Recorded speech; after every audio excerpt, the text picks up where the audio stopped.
கப்பில் வந்து இது நாங்கள் ஒரு நாளைக்கு ஒரு நேரம் குடிக்கலாம், அல்லது ஒரு நாளைக்கு 2 நேரம் 3 நேரம் அந்த மாதிரி நீங்கள் குடிக்கலாம். ஓகே, இப்போ இதில் வந்து பாருங்க, இது வந்து ஒரு டீஸ்பூனோட கொஞ்சம் சின்னதால நான் இதில் வந்து ஒரு கரண்டி இன்னும் கொஞ்சம். ஓகே, ஸோ டீஸ்பூன் போதும், ஒரு கப்புக்கு வந்து உங்களுக்கு டீஸ்பூன் போதும்.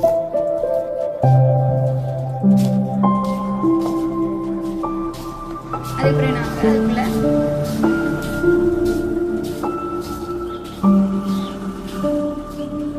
ஒரு 3/4 கப் அளவுக்கு சுடுதண்ணி ஊற்றிடுவேன். ஓகே,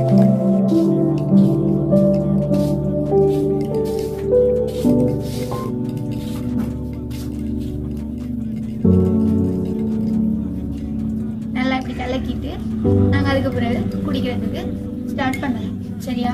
ஸோ இந்த மாதிரி உங்களுக்கு ஒரு காஃபி டேஸ்ட்டில் வந்து இது இருக்கும். அது நீங்கள் சீனி போட தேவையில்லை, நார்மலாகவே அதில் வந்து இனிப்பு ஆட் பண்ணியிருப்பாங்க. ஸோ நாங்கள் இதை குடிக்கலாம். உங்களுக்கு தேவை அப்படி இனிப்பு தேவைன்னு சொன்னால் நீங்கள் பேரிச்சம்பழமோ அல்லது நாட்டு சக்கரை அந்த மாதிரி மிக்ஸ் பண்ணலாம். உங்களுக்கு தேவைன்னா நார்மலாகவே இதில் நாங்கள் சீனி இல்லாமல் உங்களுக்கு குடிக்க இயலும். அதில் வந்து இன்னும் இன்ஃபர்மேஷன் இதை பற்றி தெரியணும்னா நீங்கள் டிஸ்பிளேல தெரியுற நம்பருக்கு கான்டாக்ட் பண்ணுங்கள்.